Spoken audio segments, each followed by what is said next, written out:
Save money, switch to Geico. Geico helps you get great coverage at a great price. It only takes 15 minutes to see, and you can save 15% or more on car insurance. Go to geico.com today and see how much you could save. So your new prescription does have a few side effects. Oh, like what? You're gonna have dizziness, nausea, and sweaty eyelids, and in severe cases, chronic flatulence. So gassy, girl. So gassy. If you're boys to men, you make anything sound good. It's what you do. If you want to save 15% or more on car insurance, you switch to Geico. It's what you do. Next.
video whenever there's no music.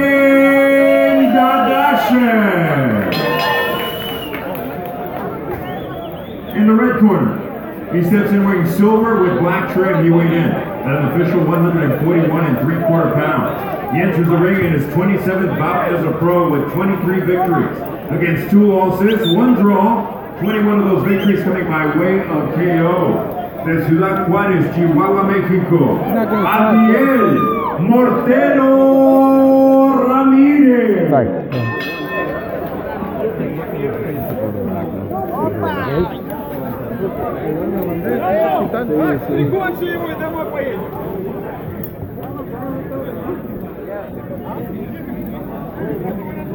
You want me to get this or what?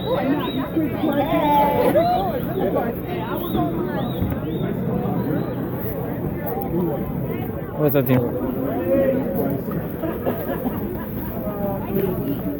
There you go.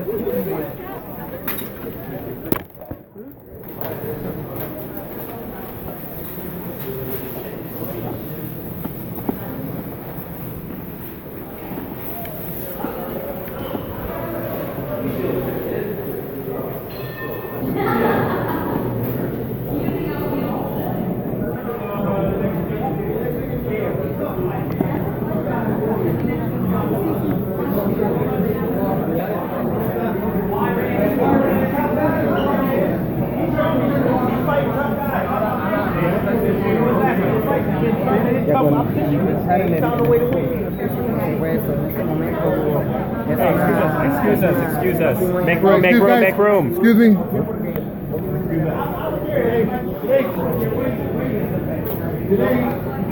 Mike Garcia is one of the guys out there. You mentioned Aerospace. Do you think he's ready for a fight like that? Or is that just big from him?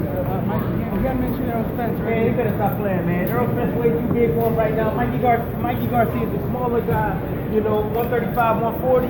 Not now. Aerospace at 47, man. He's been there. He's a bigger guy, man. And he can punch. I'm gonna go to the restaurant. Tim, what are your thoughts on the Canelo situation? I don't know.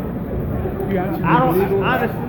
I don't know. I mean, I really don't know. I mean, if he's out there in Mexico eating the cows, it's a possibility, but I have no idea, man. I really don't know. Where do you feel that painful victory, if he were to get the victory in the ring? It could, because people may view that as, oh, you cheated, so. Okay, guys, let him go to the restroom now. I'm gonna go to the restroom, guys. Thank you, sir. Thank you.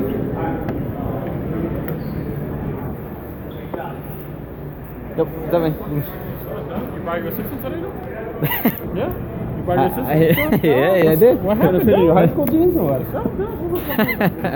Fucking praying and begging that you were gonna make it. Trying to replace you? Yeah, he's like, hey, fuck you, man. Like, I don't mind taking him with KO.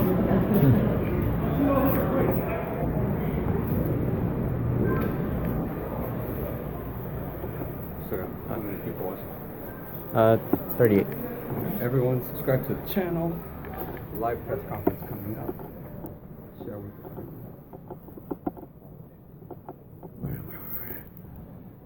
Where are you? Oh, there's one coming up. Bye. Go ahead and Sit on Rico's lap. hell no. He might. Is this chair being used? No? I don't know about this chair. You want to help me with it?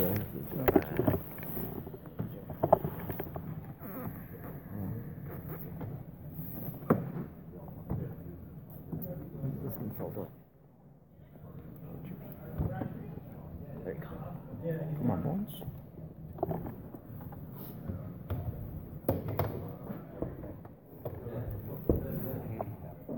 Gracias. I reckon. Oh, did you post it yet? I reckon again on the figure? Yeah. Okay. Photo? Yeah. We did on Twitter.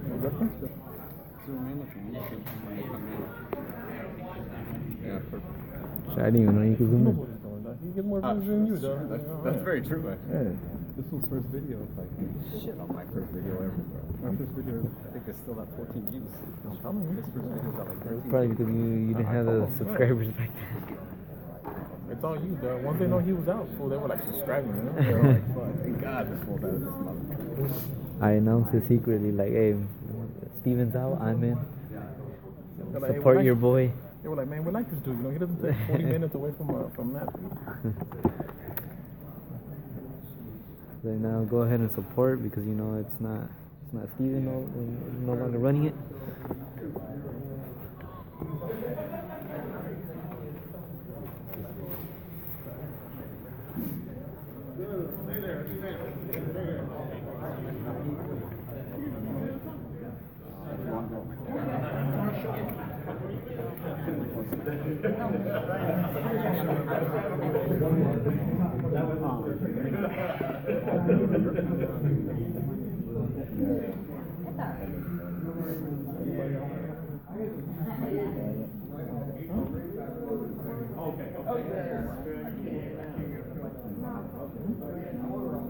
Hey, what happened in the Garcia fight? Garcia won. He won? Yeah, he won. It was 117 or 111 or 113. He won. He dropped this. Oh shit.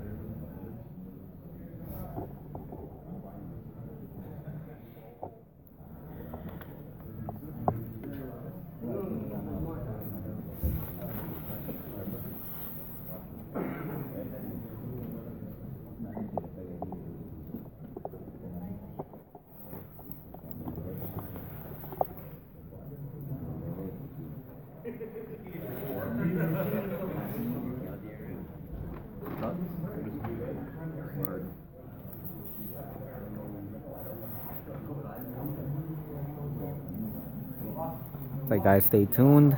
We got the post-fight interviews coming up. Spread the word. Tell your friends. KORG Sports on YouTube live is where it's at.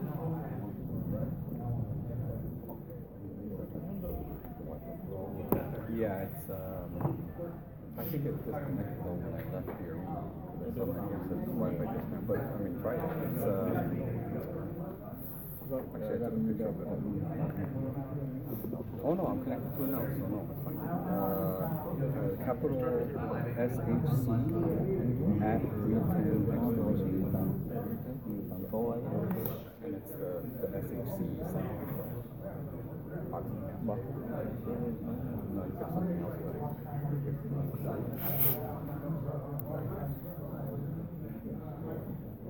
All capitals SHC. Come on. Fucking genes are too tight. Well, stop going to fucking high school genes. Because you're vegan now. SHC.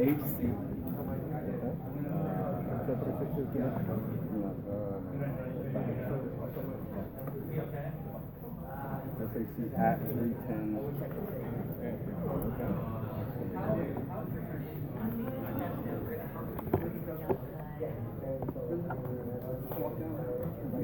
Let's go back to the ER.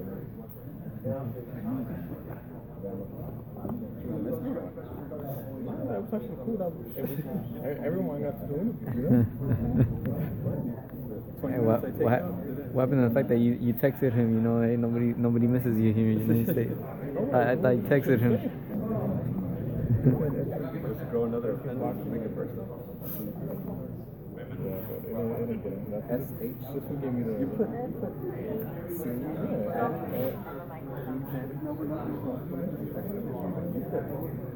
HS first. Can I use your cable? No. All capitals. I don't have an iPhone. Ready. Use the air, bro.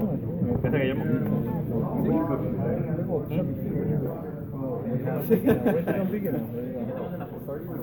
them on only. Get open, the eggplant is like yeah, bro. No more French fries, bro. Right, man. I was gonna say something else, but real one.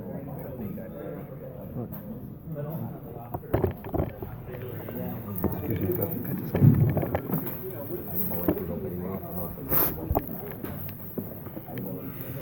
was it in down even this morning, or when did you You know what? I left it in the management, in the manager's hands. I left it in Oscar's hands, of course. At the end of the day, it's the fighter's decision. Together with the father and Frank and myself, and we decided to move on with the fight. Is there a part of you that wishes that maybe seeing what happened with your John on the fight didn't go on? Absolutely, absolutely.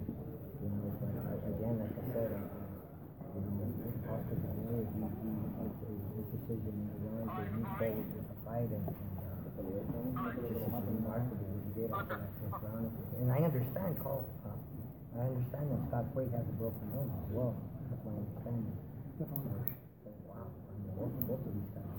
Unfortunately, you know, the circumstances could have been a lot different if he perhaps he would have made weight. Maybe he wouldn't be in the situation.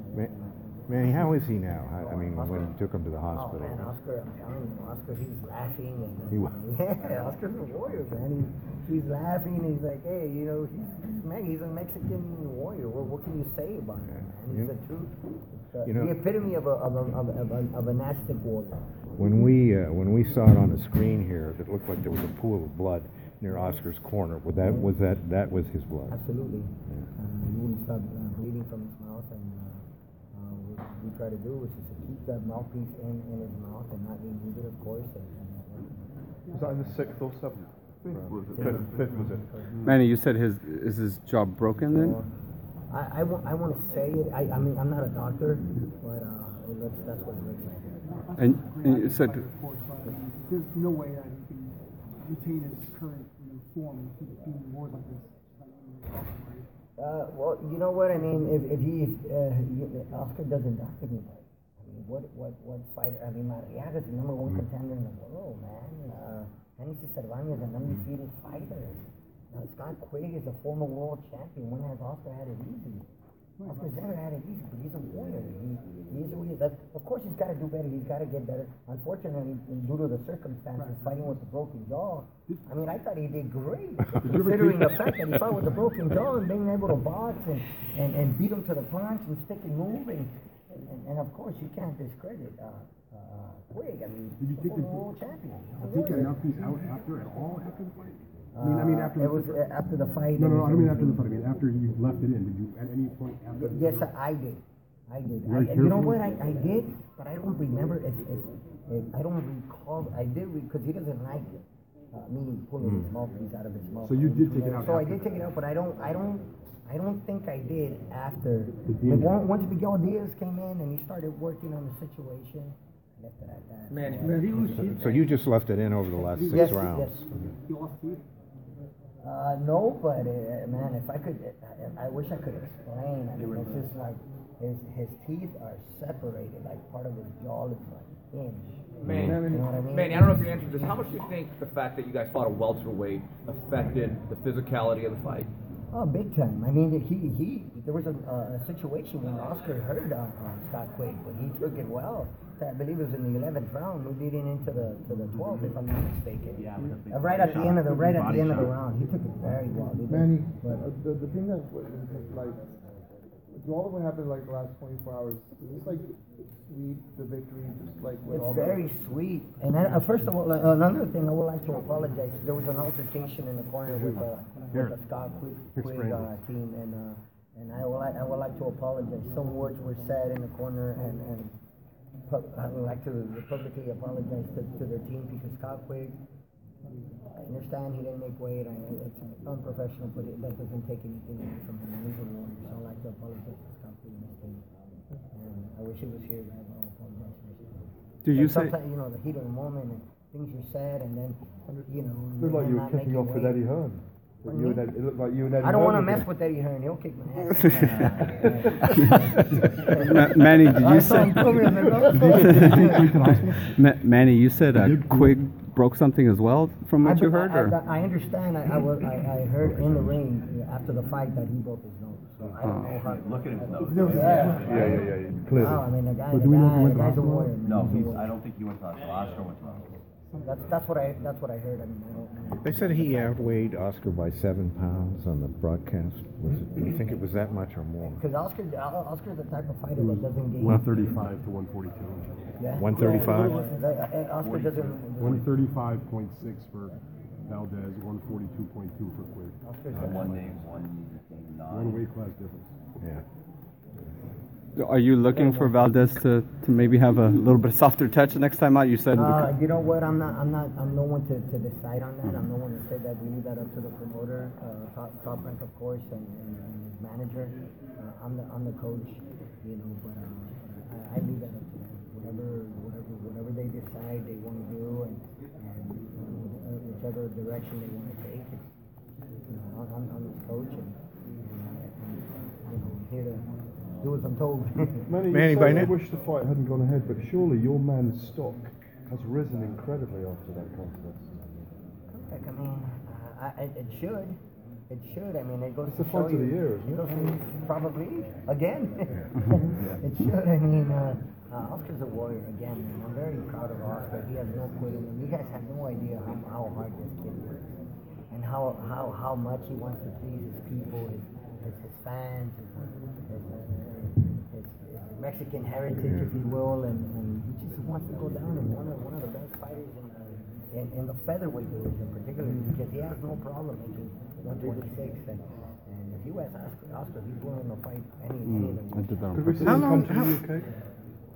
You know what? I personally, someone asked me earlier what fight would I like to see for Oscar. I like to see him fight Carl France. He's been in 3 Manny. He's been in 3 straight wars. How much longer can he continue to fight? Well, you know what? Again, of course, we what happens when the public sees him fight lesser of a fighter? Oh, he's fighting Trump. Oh, look, he's fighting. Well, yeah, you know, Oscar wants to fight the best, and he really takes it to heart as far as the way people feel about him, how the public feels about him, the way they. So you know, he wants to please the fans. He wants to please his people. Yes, and but yeah, definitely. I mean, I would like to see him fight. You know, maybe get a tuna fight, and then obviously. But like I said, I don't decide that. I don't decide that again. We leave that up to his promoter and his manager. Manny, as a coach and as a person personally working with him for his career, does this type of performance surprise you? Like, do you feel like, wow, he put on another great performance again? Like, you know what, Oscar, he listened in the corner. If you notice, there were rounds where he would sit there and bang. I mean, he actually boxed. He actually stick and move, beat him to the punch, stepped under, good lateral movement. There was a lot of good things Oscar did as far as boxing was concerned, correct? But then again, you know, he'll sit in the pocket and he'll go to the body and he'll bang with the fighter but just understanding that you have to be able to, as a coach, dictate the situation. Yes, fight. In other words, he's got to be the one dictating the tempo in the ring as far as when to fight, when not to fight, when to box. It was everything. I mean, he made Scott Quigg is a lot. But again, Scott Quigg, man, he's a warrior. Come on. And if anybody hasn't seen Scott Quigg fight before, he's gonna be on your ass from round number 1 to round number 12. So he's been in lots of wars, and he's used to it. Manny. So it doesn't surprise me that Scott fought this one. Manny, what was going through your mind in the 5th round when it looked like Quigg had Valdez momentarily hurt? And do you think that moment happens without the weight advantage? You know what? Maybe, because that's a lot of weight that you're carrying. Come on, it's just. I mean, when Oscar caught the guy, he stuttered Scott, but momentarily, and he came right back at him. And he caught him several times, with to the head, to the body, and he took his punches very well, better than anyone else ever has. You know, I was asked this question: do you think Freddie? You know, and Scott Quigg's team did this on purpose? Do you think that it was deliberate, that they didn't make weight? Well, I don't know. I mean, who wants to give up 20% of their purse and not fight for a world title, right? I doubt that very much. What were the reasons why Scott Quigg didn't make weight? Well, he explained, didn't he, that he fractured his foot a month ago. I don't know. You're telling me he told us now. afterwards. I mean, if he had a fractured foot, I don't think He did all right for a fractured foot, though. I don't. He did very well for a fractured foot. I mean, I don't know if I can believe that. Really. Manny, we've heard some of the plans with Valdez is to hope to build him into a top prize fighting featherweight like Morales and Barrera. He's definitely a top prize fighter, but do you think he's approaching or at the level that those guys were at in terms of their man, skill? We got some big shoes to fill, man. We got to stay grounded, man. We got to stay humble, man. And we leave that up to the public, up to the media, and you guys decide if he's there or not. We just got to keep working. We got to keep pushing forward. Did you find it suspicious or dubious they wouldn't do a second-day weigh-in? Absolutely. Are you kidding me? I mean, come on. Why wasn't that enforced? Are you kidding me? I have no idea. I don't have anything to do with that. Todd, I wish I knew. Do you know why the second-day weigh-in wasn't enforced? Enforced? Well, the IBF is the only organization that officially does a second-day. Right, but a lot of times when a fighter doesn't make weight, it is actually protocol to say, wait, let's try to work something out to make it fair. I think there was a legitimate reason why Quigg didn't make weight. But I've seen a lot of fights where they say, okay, if you don't make weight, you do a second-day weigh-in. Well, listen, I think that the agreement that they had, obviously they asked for a second-day weigh-in. Quigg refused to do that. And I think rather than sit here and say, point fingers at people, I think you give credit to the people that could jump in the ring, Oscar and his team, that say, listen, we're going to give this guy, we're going to take him on. He wants to cut some corners and have an unfair advantage, if that's what you want to say. We want to fight. And, you tip your hat to the guys that take credit and, put all the BS aside and go to be a fighter. Manny, I can't answer that for you. How much did this fight? How much did this fight going down have to do with Oscar wanting it? Did you guys try and talk him out of it, and it was him at the end of it, or how'd that go about? You know what? Again, this decision was made by his manager, his father, Oscar. But at the end of the day, it was Oscar's. I mean, I think when you talk about Oscar Valdez, I mean, listen, we all see fighters, right? We all see fighters, right? And we get emotionally involved, and Manny's next to him and everything. And as much as he tells Oscar, don't stay in the pocket, the kid loves to stay in the pocket. So it's in his DNA. He wants to be a fighter. So anybody telling him something that you think is the rational thing to do, which is make him have a second-day weigh-in, or not take the fight, or whatever it is, it's the same deaf ears that he gets when he says, don't pull straight back, don't go to the ropes, don't do those things. He's a warrior. That's in his DNA. Manny, you mentioned that Oscar has been in, plenty of wars. These last few fights with Cervania, and then the one before that. You as a trainer, what would you recommend? Would you pretty much rest him for the rest of the year? Well, we'll wait and see what type of result we receive from the doctors. But styles make fights, man. Styles make fights. If you put Oscar in with Mariana, you're gonna get fireworks. Hennessy Cervania, studying the tape, you're gonna get fireworks. Put him in with me, he'll put up fireworks. and then again with Scott Quigg, you could put him in with Scott Quigg. Come on, it was a given. You all knew you were gonna get fireworks.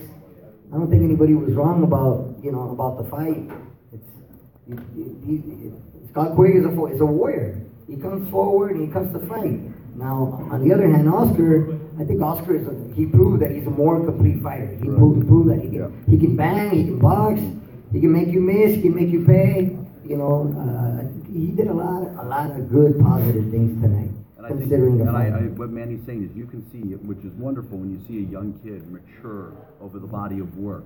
And we saw in the Mariaga fight where he was still young, and then you saw in this day where he was learning some stuff, and all that fight and the Cervania fight made him be able to conquer what he had to do tonight. If he didn't have those fights, he probably couldn't have conquered what he did. I was just about to tell you that. I was just about to mention that right now. If Oscar doesn't have the Mariaga fight and the Cervania fight, maybe Oscar wouldn't have gone past 6, 7, 8 rounds. Right. But it was due to those fights that Oscar was able to go 12 rounds the way he did today. These type of sometimes everybody likes to see knockouts, but what Oscar has to understand prior to these last 3 fights, Oscar was used to knocking everybody out. Oscar, you're not gonna knock everybody out. Oscar, you gotta learn to go rounds. It's so valuable to go into deep waters and go 12 rounds, because at the end of the day, that's what those fights. That's what they got us here. If it wasn't Thank you. If it wasn't for those fights, as a promoter, I gotta thank him because if it wasn't for those fights, Oscar doesn't go the 12 rounds the way he did tonight. And I mean, and also to see, you know, the last 3 rounds where he comes on, right? That's the maturity, right? You know, a lot of times you see the young kids fade at the end, but he started coming on in the last 3 rounds and, you know, went through adversity. On that point, Manny, maybe did you tell him to come out and win the 9th because he came out hard in the 9th. He came back very hard in the 9th. Yes, it's like you told him. Yeah, those are the championship rounds. You win that round, you won the fight. Those are the championship rounds. You know, going into the 9th, 10th, 11th, 12th round, we all understand those are the championship rounds. Those are, you know, that's when you show what you're made of. Hey Todd, Yeah. this you guys have hosted plenty of cards here. Where does this rank at? You know, the wettest. Obviously. I mean, listen. I mean, you know, there's something about this building. You know, there really is something about the building. You know, as somebody that puts on events and wants to, you know, give the fight fans great events, you also want environmentally to be terrific. And all week I'm sitting on my phone looking at this weather and I'm like, come on, be wrong for once, right? I mean, why does it say 100% chance of rain on Saturday, right? So I think the memory of this is, it was a pretty unique environment. It was pretty unique to see to feel the rain coming down, to see it, and to see everybody in ponchos in the crowd. You know, it was kind of special. And once again, you had a great show. And, you know, our matchmakers put on, you know, a terrific show. And every guy knows, every fighter knows when he walks through that tunnel, this building, for some reason, if it's, you know, Bradley and Provatnikov, or Alvarado and Rios, the walls are special here. And these kids give it, and, you know, it was great. And like I said to, you know, I get a text from, you know, from Matthew Macklin, who's calling it for Scott. I get a text from him, and he says, I look forward to the fight. And I said, well, it's going to be like a pitch, not a ring. That's what it felt like out there. Where do you think Oscar Valdez ranks among the best action fighters in the sport? That's your guys' job, not mine. I mean, that's really, I mean, I don't even think of that. No, I just listen, you know, Eddie's in the same position I am, right? Our job is to put on great matches that can permeate all the public, right? So that they want to come back and get more. Doesn't matter if it's the UK fans, the US fans, or the Mexico fans, we have a wonderful global sport. So when we can move the needle and give people goosebumps because they saw something special, it's fantastic. So those guys that give that grit and those types of gritty performances makes you want to see them again. That's what makes boxing so terrific. So what is Scott in the hospital with the nose? No, he's in the change room. He's fine. Nose is broken, right? Yeah. He's not going to go get it checked out at the hospital. No, the doctors signed him off. Did they push this to the side? Yeah, they'll have to reset the nose. So, but it is definitely broken though. Yeah. What's the injury with the foot? Listen, it's just in camp he had a bit of a problem with his foot. What is the problem? I don't know. Maybe a stress fracture. It was maybe a stress fracture, but it was nothing that was going to keep him out of the fight. He had to adapt his training. That was all. At least it wasn't a toe. No, it wasn't a toe. But you like that one? Was it a stress fracture? Yeah. Which foot? Right foot. Right foot stress fracture. So is that why? Would you attribute that to the weight loss? Yeah, I mean, he couldn't do certain things for a small period. He could still train. He could still spar. It wasn't that it was going to keep him out of the fight, but he just had to adapt. But there is no one more professional than Scott Quigg at making weight, at training, at everything. And it devastated him that he couldn't make the weight because he got so much criticism back home. The British fans are a little bit like that. They love to jump on you when you've done something wrong. And I just hope tonight they watch that performance and give him the respect that he deserves, because he apologised for not making the weight. It was very unprofessional and it was very out of character, Scott Quigg. But he backed it up with a performance that he went above and beyond the call of duty.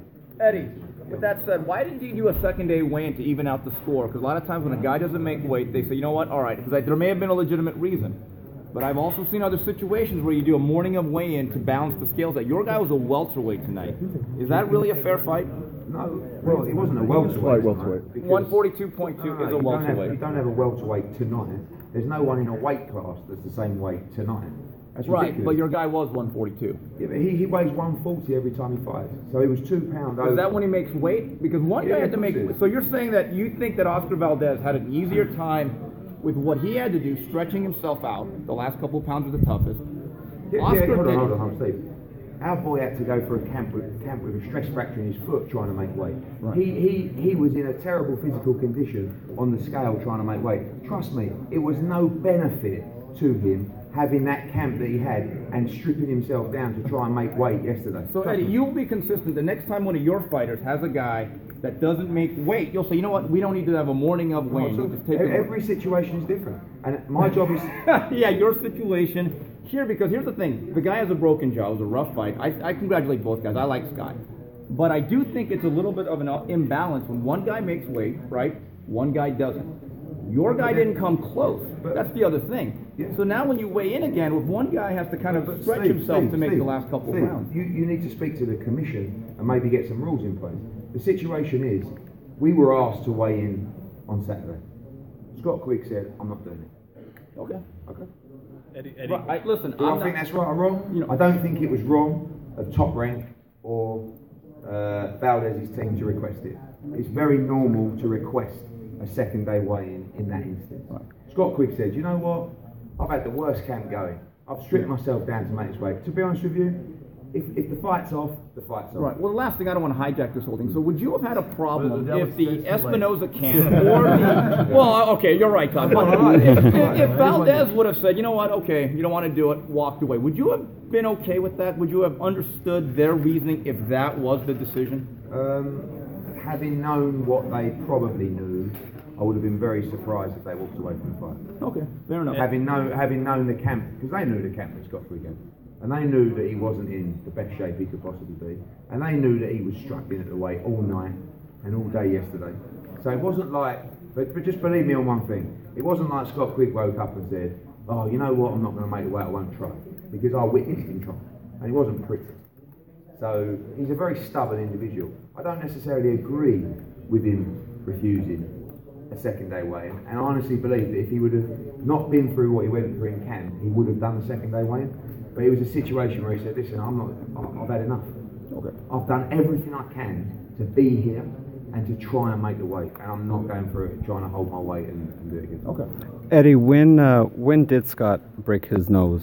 I believe it was like the sixth round, seventh round, something like that. I mean, he had a great round in the fifth round, where he hurt Valdez badly, and I was, and then he got cut, and it set him back a little bit. But Valdez, I was hoping and praying and expecting Valdez to weaken down the stretch, but he didn't. And both guys showed unbelievable heart. It was a brilliant fight. It was. Eddie, why do you think Valdez was the superior fighter tonight? Well, so many different reasons. Footwork, footwork, jab, body shots were incredible. I said to Scott Quigg in there just now, how badly hurt were you to the body? And he said, once.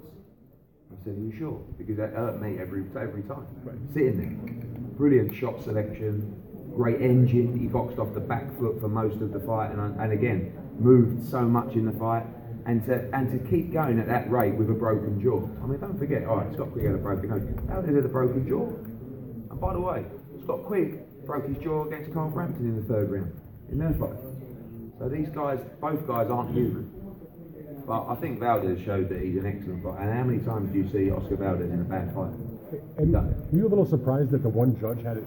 So I mean, they were all kind of wide, but the 118 sort of seemed 118, 112. Yeah, that seemed a little. I had it 116, 112, something like that. You had it 150. Yeah, you had it 115, 130. I had it for Valdez. Yeah, but you're a controversial judge. I mean, you've never seen you. We had it with boxing guy.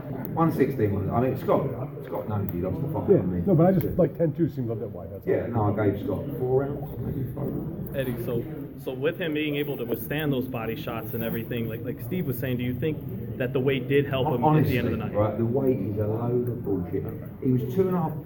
We would have preferred that he was fit and healthy and made the weight well. Not You know, and he's obviously he's a bit heavier than he'd like to be in the ring tonight. It wasn't a plan. I read some rubbish. People saying, "Oh, do you think he's coming heavy deliberately?" The only reason we took this fight was to try and win a world title. And people say, "Oh, do you reckon he should come in deliberately?" Like, what would be the point of that? You don't want to come in heavy. He's never been heavy. He's a 122 pounder, moving to 126. He's not even a big featherweight. It was a disaster for him to be overweight. And he was too heavy tonight, but you know, no one has a perfect camp. Despite what people say, everybody has injuries in camp. I'm sure Valdez hasn't probably had niggles and injuries in his camp, but you go through it. They both did. It was a fair fight, and the better man won. Do these fights, like Luke Campbell losing that tough fight to Linares and then Quigg tonight, does that deter you at all from continuing to come to the United States? Or no, I mean, I actually thought the Campbell Linares fight was a draw, but tonight the right man won. But nothing deters me from it. It encourages me, because they're both great fights. The thing is, the good news now is that we have to put pressure on the fighters and the managers and the advisors to get them to take fights like tonight. Because when Carl Moretti phoned me about Scott Quigg, I couldn't believe they asked. Like, you didn't have to fight Scott Quigg, and I asked for a lot of money, and they gave it to him. So they could have got someone a lot easier and a lot cheaper. But they're trying to put on great fights, and they got it right tonight, and it's a big win for boxing, and a big win for top ranking ESPN. Same thing that we've got to try and do, but it's not just, we need the help of the promoters, the managers and the advisors and the fighters, to make sure that the fighters are willing to step up and understand that losing is never the end of the world. If Scott Quigg would have boxed tonight against someone no one's ever heard of, and he won a unanimous decision, his stock would have just flatlined. He lost to Oscar Valdez, and his stock rose. American television would probably like Scott Quigg back in a fight. Britain said, "Wow, Scott Quigg's great to watch, so he'll come again." You mustn't be afraid of losing, but if you're good enough, you won't lose. But we have to keep pushing the boundaries and make sure that these fighters are in tough fights, because the only one that gets punished if they're not is the promoters, because we get moaned at. Eddie, where do you want to see Quigg, Scott, go from here after what happened? Hospital. Well, in terms of the future, do you want him to stay at 126 or? Yeah, he's fine at 126. Yeah. I mean, I know obviously he missed the weight, but he should move up to super featherweight. He's a super bantamweight world champion who moved to featherweight, and that's where he should stay. It's a very difficult division with a lot of elite fighters. Scott Quigg's a world-class fighter, but he boxed an elite level fighter tonight. It was too good for him. So can he win a world title? Yes. Who against is another story. You know, I believe he can beat the likes of Lee Selby and Josh Warrington, who are fighting for the IBF world title. You know, yeah, the WBC title's vacant. Bantamweight. I'm losing my mark. Featherweight, you've got a great world champion at the WBC. But you know, I think that Scott Quigg can be a world champion, but in a division where there's such outstanding fighters, sometimes you can't beat him. And he wasn't good enough to beat Oscar Valdez tonight. Could have boxed a slightly cuter fight. Wouldn't have got as much praise, but you know, he wasn't good enough for Oscar Valdez tonight. Eddie, it seems like Valdez's jaw is broken.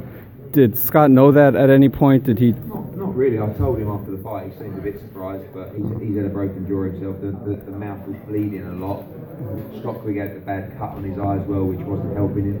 He obviously broke his nose. So both guys were, you know, handicapped in the fight, and no one cared.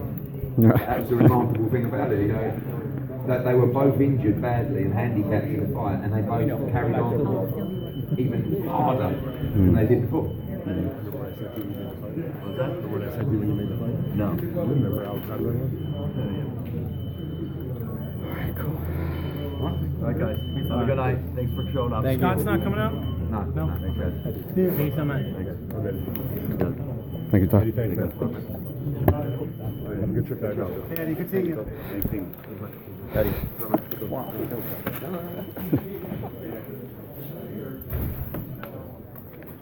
Back here.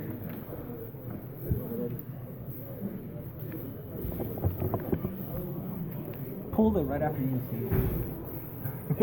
What? Pulled it right after you. Oh.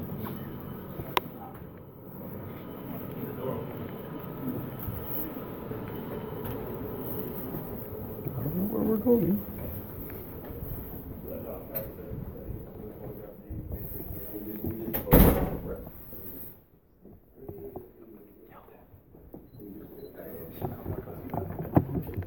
following you, goddammit. They know we're here.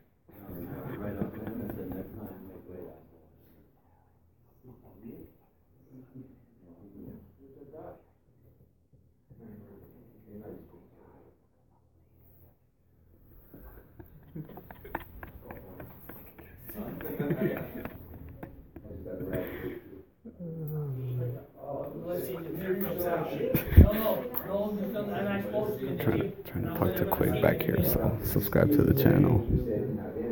And we'll see what we can do here.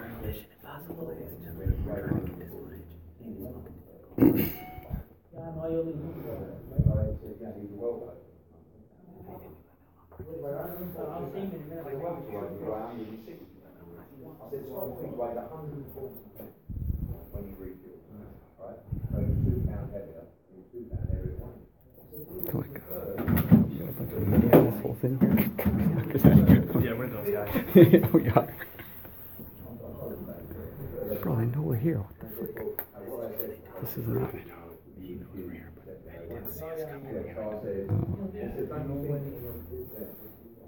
So would that be it?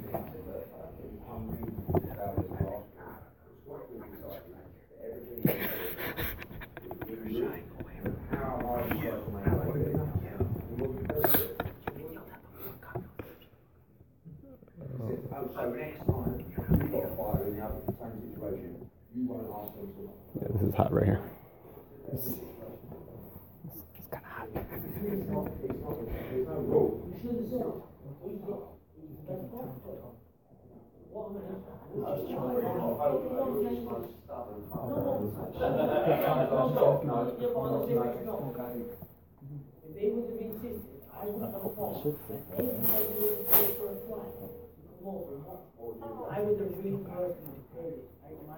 Hmm? Yeah, yeah.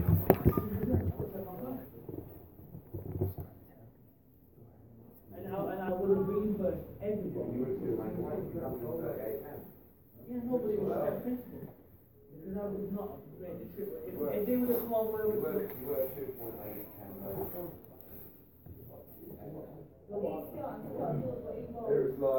hello, how much you guys like? Hello? Hello?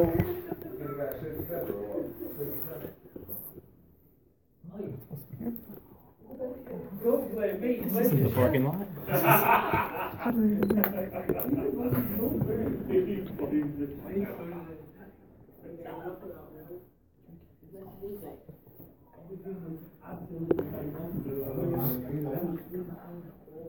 Well, he's gonna come out here, right? Alright, can you hear me? Hello? I didn't know you was leaving. A little bit. Right, I didn't know you was leaving.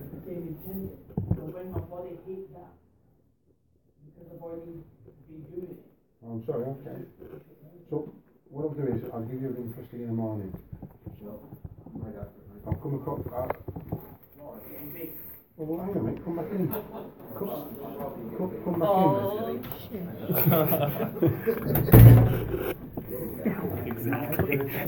Exactly. Now we're fucked, officially. Alright, well, if you struggle, come back, because I've got a car. I did. That's all you have to take, Scott, back then. But what I was thinking was I'd drop you at your hotel. Why did she tell us something?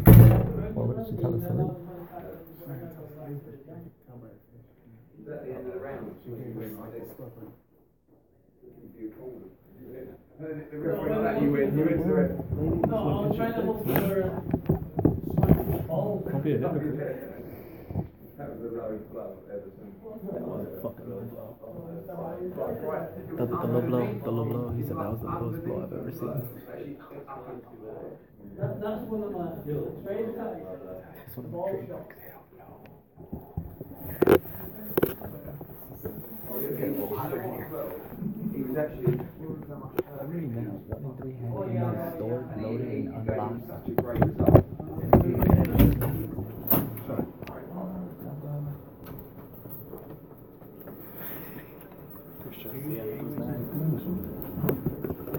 Let's see if we can speak to Scott. That's awesome.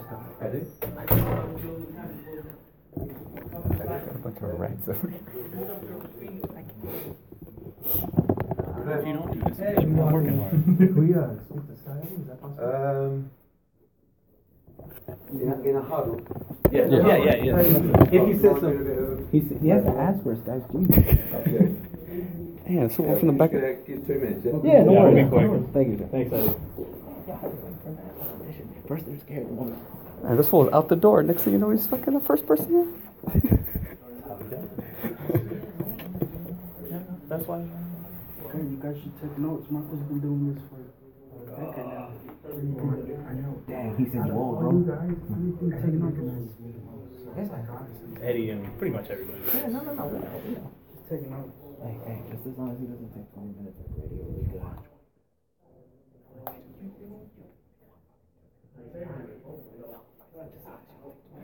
It's a scrum, it doesn't matter. If it's solos, we're gonna No, we just gotta be a group of we're younger. joking around, bro.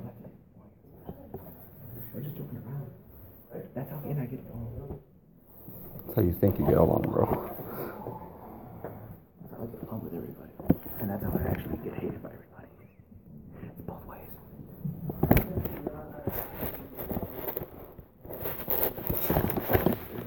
The questions sounded like Corona, though. That was awesome.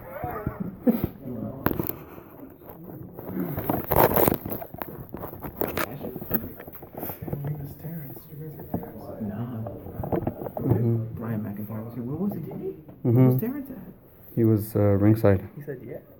Yeah. Oh, nice. Oh, Yeah. He said yes to me. Yeah, then. It was welcome to the thing. We came together. It became about a minute and 30 seconds of nothing, but we still got. He didn't say much. It's about the same thing as We got him talking about Canelo. He didn't say much about it. But yeah. Just like, I don't know, yeah. He was like suspect about it. Which is good luck. You know what it is, man. I can't comment on that. Shit, I live in Omaha, yo. We get clean steaks. Omaha steaks. He's explaining to Devin Haney that he doesn't take any kind of vitamins, nothing. The Devin Haney? Yeah, Devin Haney right there. He's explaining to Devin Haney how he doesn't take anything. They were talking about the Canelo thing. I don't take anything, bro. He's like, Haney, look, you take this, you take that, but you're telling your body you still ain't got no power. Fuck. I don't take shit and look at him. Dude, Crawford's a man, though. He is not media friendly. That's all. He's getting better. He's gotten better, yeah. I think he's the best fighter. Him and Lomachenko. Him, Loma, Mikey. We got a nice little list. Lomachenko shut me down too. Yeah, he didn't want to talk to me. I asked him about the Canelo thing too, and Loma got me. he started acting like he didn't understand English. Yeah. He started acting like he didn't understand English. I'm like, bro, you know exactly what I'm talking about, bro. He was like, oh, I don't. Hey, just a quick minute with Loma was cool, so I really don't care. For him to actually say something in English is an accomplishment. Interview with him. Nobody watched. Other European fighters. He went in on what? It was one of my best interviews. He went in on everybody. Tank, Rigo, Mikey, Lomachenko. When I interviewed him like a couple months ago. Yeah, I got like 2,000 views. This was like just 2,000? Yeah, and it was really good. It was really good, dude. Lomachenko's like a mandatory 10 or 20. I know. That's why I was like, fuck. It's this interview out there. He just goes in on everybody. Lomachenko, I got him last year. Yeah, I did one with him where he went in on Mikey and someone else. He's like, they suck. Yeah. He's like, yeah, they're bad. I was like, he looked little. Yeah, that shit got me like 1 million hits, I think. Like 500,000, 1 million hits. Funny. I got 2,000. What you got on that? Yeah, I saw that. Yeah. Oh, really? Yeah. I was laughing. I was like,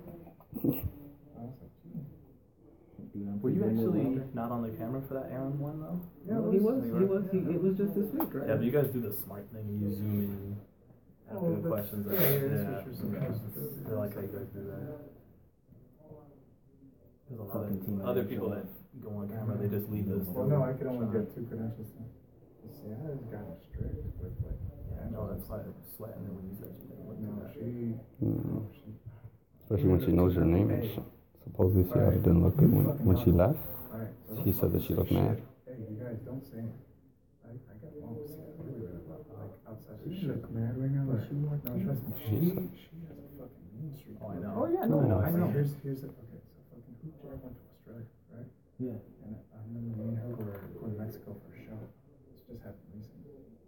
And I'm like, yeah, I heard, it was really hard to get the Manny. She's like, oh, but like, we give Manny to everybody. I'm like, oh, I heard from like some of the digital guys, like, really hard to get Manny. She's like, yeah, we're gonna let Manny talk to fucking Hoop Jab for like 5 minutes. Like, we're not gonna have him do that.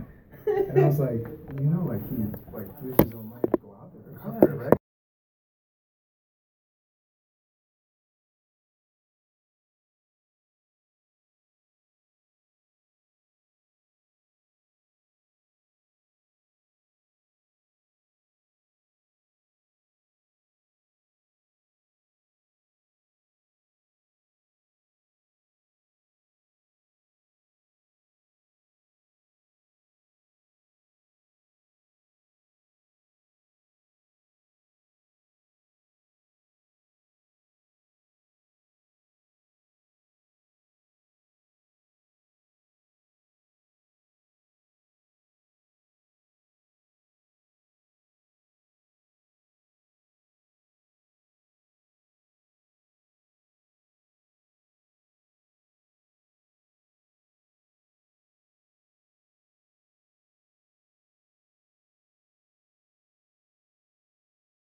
first off, man. How you doing? Yeah, good, thank you, mate. No, it's, how's that feeling right now? Doesn't look too pretty, man. Okay, so, well, how it's looking is how it's feeling. Yeah, it's, to be honest with you, it's not that sore, it's just what I can feel. It's probably, yeah, it's the same size as my face. This big. Yeah. Oh, man. When did it happen? I think it was round 8, maybe 8. Or maybe round 5, but I think round 8 it was. I think it was round 8. It seems like Valdez's jaw's broken. It's not confirmed yet, but he went to the hospital. Yeah. Manny Robles, pretty sure his jaw's broken. Did you know that at any point that he was having problems with his jaw, his mouth? I didn't know that he was having problems with his jaw, but I knew I knew he had a problem because there was a lot of blood coming out of his mouth after the 5th round when I caught him with a good shot. I rocked him a bit, and after that he started to. I think that's when did he say his jaw went? 6, I believe Manny thought. Oh yeah, 6. Yeah. Because then I knew something was up, but I didn't know it was his jaw because his mouth was bleeding. But then he started to box a bit and started to move a bit. But no, I didn't know it was jaw. But it shows the character of the fighter, because I know what it's like to fight with a broken jaw, as I did against Frampton, and all credit to him for carrying on with it. Overall, what did you make of how you fought Oscar in the day? I thought it was a general good fight. I thought early on we went toe to toe, then he started to box and I didn't. I gave him a bit too much room, and then towards the end again we started going at it again, and I think it was an exciting fight for the fans, and I enjoyed it, but like I said, I thought it was a bit closer than the scorecards, but I think the right man won. Scott, what did you think of Valdez's power? He's known as a puncher, but you took everything he had and never went down. He hits hard, but nothing really troubled me. He caught me, I think, after the low shot I caught him with him in the 11th. Mm-hmm. He caught me with, I think it was a right hand, at just behind the back of the ear, which, dazed me for about a second or two, but other than that, he hits hard. You can't afford to get, complacent or anything. He does have power, but nothing that was devastatingly where I was like frightened to go forward or anything. What did you think? You were able to have more success when that jaw injury happened to him? Did you notice that you were able to have more success when that jaw injury happened to Valdez? Because the first 4 rounds he came out really strong, and then you started coming. Yeah, to be honest with you, I thought when he came out the first 4 rounds, I knew he was going to come out fast, so I wasn't going to start trading with him early on, because that's what he wanted to come out. That's what he wanted to do. So I kept the pressure on. I was doing a lot of blocking, moving, defending, I was making him miss a lot of blocking his shots.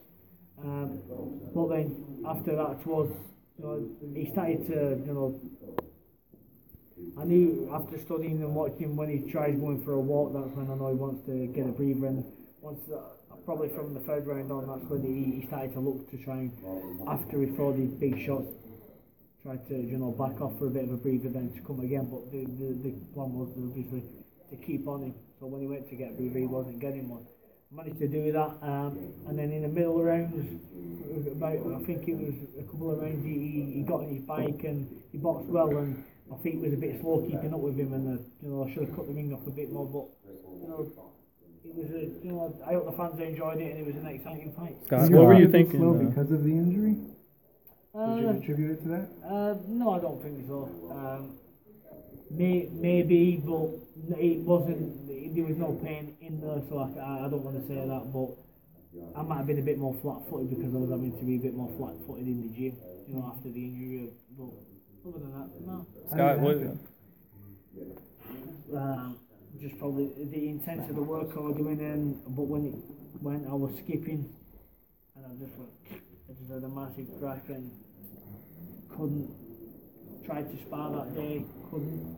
When I got the X-ray straight away, and I fractured the 3rd metatarsal, so for about 4 days I couldn't put any pressure on it. But that's no excuse at all. Scott, what do you think that despite the amazing effort you put on tonight, that there's still some media and fans who are upset about you coming in overweight and they felt it affected the fight tonight?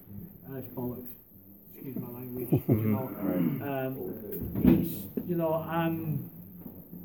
you know, there's one thing about me, I don't cut corners.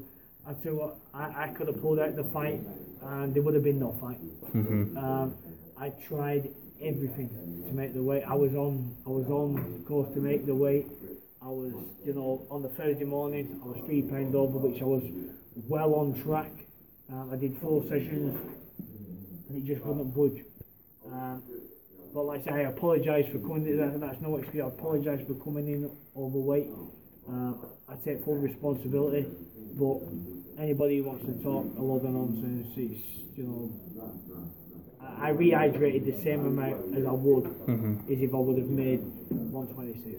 Okay, guys. Thank you very much. Thank you, Scott. Appreciate it. Great fight tonight, Scott. Thank you all. Thank you. Thank you, guys. How close were you to calling the fight off, or you weren't even close and never? Excuse me. Discussion. Yeah. Go ahead. There's a discussion, but you know, we discussed it and we chose to go ahead with it. I think that says a lot about what's in here with you. Yeah. In order to come in with what happened with the foot and then still go ahead and go through with it. Yeah, like I said, I'm a fighter.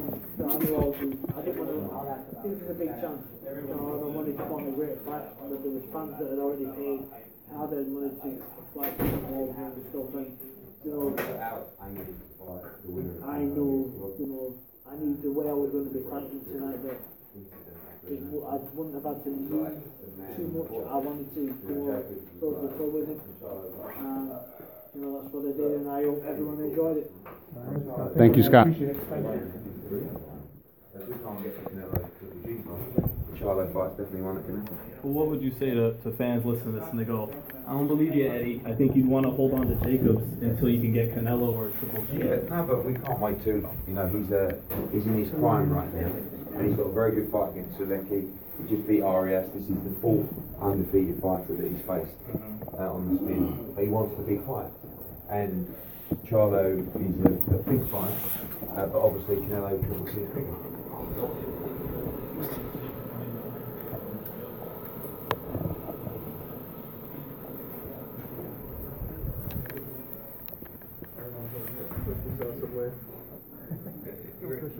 Yeah, we'll wait.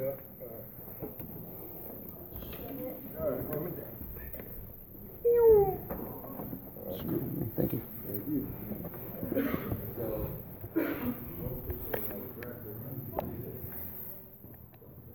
Alright everyone, thanks for watching. Hope you guys like that behind the scenes footage. All the interviews will be up individually on the YouTube. I got Lomachenko talk about the Canelo thing, Terrence Crawford. Lomachenko didn't say much, but you'll see it. But thank you all for watching. Please subscribe to the channel, and appreciate you guys watching. Thanks. See you next time.